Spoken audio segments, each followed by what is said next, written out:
Hello, welcome to our presentation. My name is Martin and this is Michael, and today we want to talk about multi-screen usage. The smartphone has become a permanent companion over the last few years. It doesn't even leave us alone when we use other media devices. For instance, people check their Snapchat pictures while watching YouTube videos or book flights while watching television. This habit is called multi-screen usage.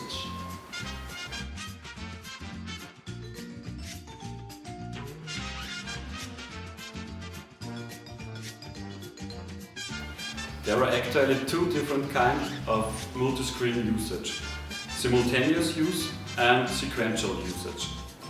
Sequential use is when someone just moves from one device to the next.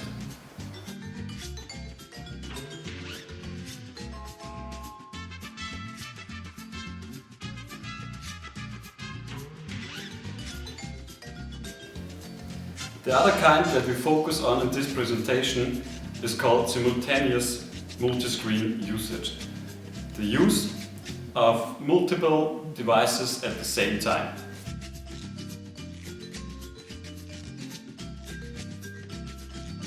Simultaneous use is actually split up into multitasking and complementary screening.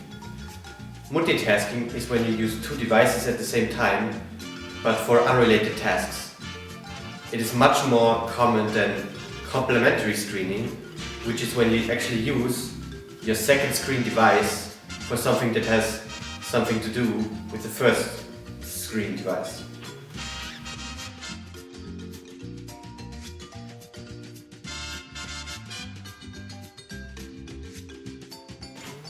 Devices differ in use as a second screen. Smartphones are most commonly used for browsing the web or using the social media. Tablets are currently the most comfortable second screen device for online shopping and planning a trip, and computers are mostly taken for more complex tasks. It seems that the television has become more of a background noise over the last few years, since it doesn't get the attention that it used to get anymore. Which is not surprising, considering it is so commonly used as a first screen.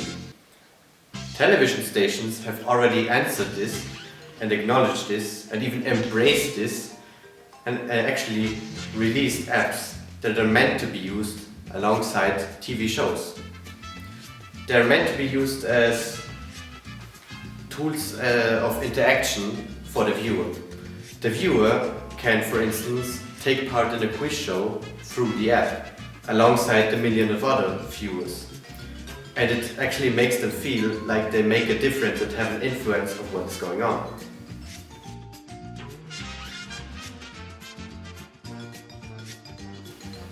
Multi-screen usage has not nearly utilized its full potential in terms of marketing yet, but there are some attempts.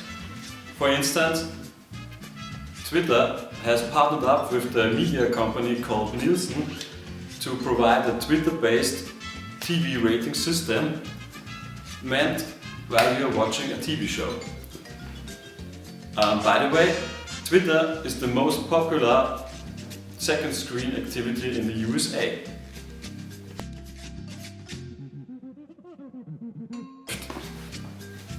The very existence of multi-screen usage can either be seen in a positive or in a negative way.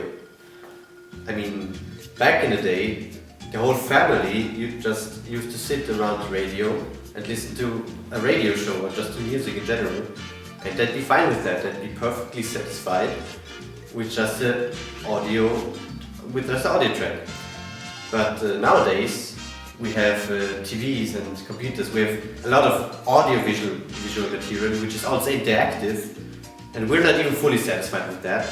I mean, we just grab another device, we just grab more and more devices. So in a way that makes it kind of seem like we have the attention span of a 7-year-old with too much sugar. I mean,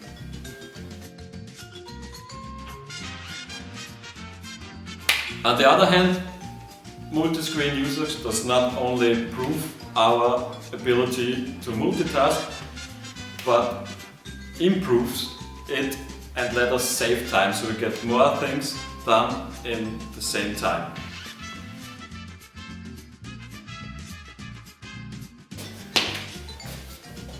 Okay, that's the end of our presentation, and we hope that we can make you reflect to your own media habits, and we hope that you liked our presentation. I'd see you soon.